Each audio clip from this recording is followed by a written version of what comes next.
අයිබෝන් තුන්වෙනි T20 ජාත්‍යන්තර තරගයේ පිළිබඳව තමයි මේ වෙද්දි ගොඩක් දෙනෙක් අවධානය යොමු කරලා තියෙන්නේ දැඩි අවධානයක් යොමු කරලා තිබෙනවා. ඉතින් මේ වෙනකොට ඉතාමත්ම හොඳ කාලගුණික තත්ත්වයක් තමයි තිබෙන්නේ කියලා තමයි ආරංචි වෙන්නේ. ඉතින් විශේෂයෙන්ම අපිට සම්පූර්ණ තරගයක් බලා ගන්නට පුළුවන් වේවි කියන බලාපොරොත්තුව අප සතුව තිබෙනවා මේ වෙනකොට.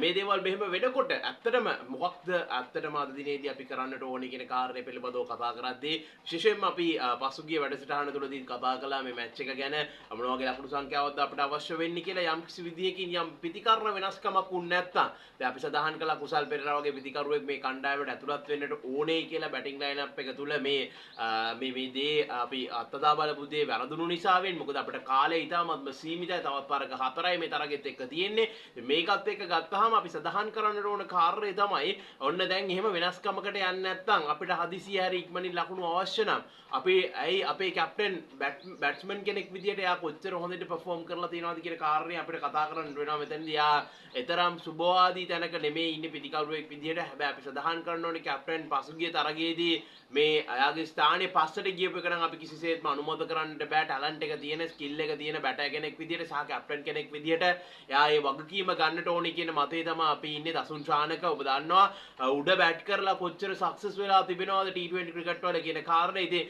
එහෙම ක්‍රීඩකයෙක් ඇයි පසුගාමීත්වයකට ඇද වැටෙන්නේ? මොකද කොන්ෆිඩන්ස් නැද්ද? Tamanට පීඩනයක් තිබෙනවා. ඒ පීඩනය තුලින් ඒ පීඩනයට අභියෝග කරලා තමයි ජයග්‍රහණය කරන්න ඕනේ. ඉතින් ඒ පීඩනය ඇතුලේ තවත් පස්සට යාම තුලින් කණ්ඩායමත් පස්සට යනවා, තමනුත් ක්‍රීඩාව තුල පස්සට යනවා කියන කාරණේ සඳහන් කරන්න ඕනේ. ගේම් ප්ලෑන් එක ඇතුලේ Tamanගේ ප්ලෑන් එකක් තබාගෙන Taman ඒ පොසිෂන් එක Taman ගන්න ඕනේ. Taman ගට් එක අරගෙන Taman කියන්න ඕනේ මම මෙතන යන්නම්, මං ගිහිල්ලා මේ ෆ්‍රීලි බැට් කරන්නම්. Taman මේ කොන්ෆිඩන්ට් එක අරගෙන හරියාකාරව Tamanගේ ඉනිම දියත් කරලා හොඳ ඉන්න එකක් ගැහුවොත් ටීම් එකේ කොන්ෆිඩන්ට් එකත් නැවත වරක් එළියට එනවා. මොටිවේට් වෙලා අපේ ප්ලේයර්ස් නැවත වරක් ඉස්සරහට එනවා. අඩියක් ඉස්සරහට තියලා සෙල්ලම් කරන්න බලනවා කොයි ආකාරයකටද කියලා.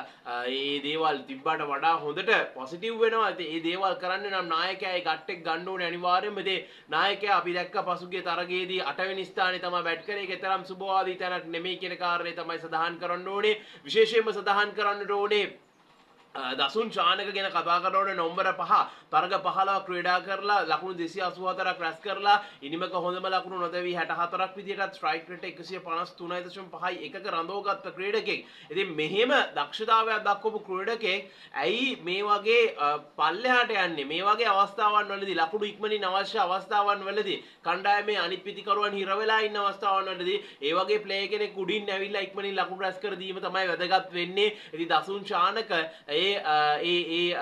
අභියෝගේ බාර ගන්න ඕනේ, චැලෙන්ජ් එක බාර ගන්න ඕනේ කියන මතේ තමයි අපි නම් පුද්ගලිකව ඉන්නේ. ඉතින් යා නම්බර 5 වගේ තැනක බැට් කරොත් ඇත්තටම අපිට ලොකු වාසියක් ගන්න පුළුවන් එයාගෙන්. ඉතින් ඊට පස්සේ අපිට පල්ලෙහෙන් ජනිතියනගේ වගේ ඉන්න නිසා වෙන්න මේ ස්කොට්ස්වලට අනුව මම මේ කතා කරන්නේ. ජනිතියනගේ වගේ ඉන්න නිසා කඩළු ගියොත් එයාට ඒ ඉනිම ඇදගෙන යන අවස්ථාව අවකාශය උදා වෙනවා. ඒ අතර වාරයේදී සඳහන් කරන්නට ඕනේ දැන් දසුන් එන්නේ නැත්නම් අපි වනිදු හරි යූස් කරන්න ඕනේ. මොකද වනිදු නම්බර 5 පොසිෂන් එකේ තරග 5කදී ලකුණු 126ක් සමග 155ක ස්ට්‍රයික් රේට් එකක්. ඒ වගේම තමයි නම්බර 6 පොසිෂන් එකේ 150ක වගේ ස්ට්‍රයික් රේට් කරලා තියෙනවා. ඒ කියන්නේ හොඳට මේ පොසිෂන්ස් වල බැට් කරලා තිබෙනවා. ඉතින් මේ පොසිටිව් එක, මේ පොසිටිව් ක්‍රිකට් එක ඒගොල්ලෝ දෙන්න සෙල්ලම් කරලා තිබෙනවා. ඉතින් මේ දෙන්න ගැන කතා කරනකොට විශේෂයෙන්ම අපි ගත්තින් දසුන් ශානක මේ වගකීම ගන්නට ඕනේ නායකයා විදිහට උඩින් ඇවිල්ලා බැට් කරන්න ඕනේ. යම්කිසි විදිහකින් කණ්ඩායම පසුගාමී තැනක තිබෙන වෙලාවක ඒ කොන්ෆිඩන්ට් එක අරන් ඒ ගට් එක අරන් Taman උඩින් ඇවිල්ලා බැට් කරලා ලකුණු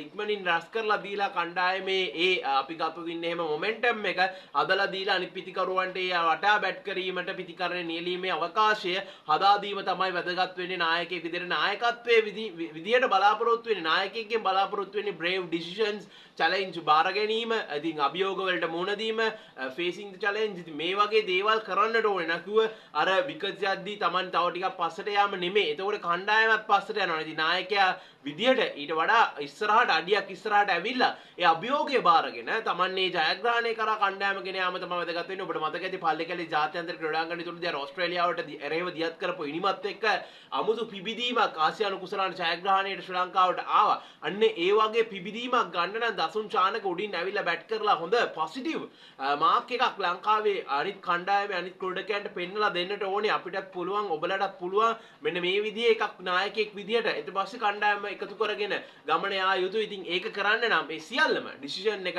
දසුන්ගේ අතේ තියෙන. දසුන් උඩින් ඇවිල්ලා බැට් කරන්න ඕනේ කියන මතය තමයි අපි නම් ඉන්නේ. අපි බලමු කොයි ආකාරයටද මේ දේ සිද්ධ වෙන්නේ කියලා. ඒ දසුන් ශානක වගකීම ගන්නට ඕනේ කියන මතය අපි දිගින් දිගටම සඳහන් කරනවා. අපි බලමු දසුන් මේ තරගයේදී ඒ වගකීම ගනීද කියලා. වගකීම ගත්තොත් ශ්‍රී ලංකාවට සාර්ථක වෙන්නට පුළුවන් කියන කාර්යය සඳහන් කරන්න ඕනේ. වගේම පන්දු යැවීමේ වගකීමත් ඔහු ගන්නට ඕනේ කියන කාර්යයත් මතක් කරන ගමන් අපි දැනට සමු ගන්නවා රැදීන ක්‍රිකට් විද්‍යාලයක දිගටම ලේටස්ට් අප්ඩේට්ස් ගැන දැනගන්නට.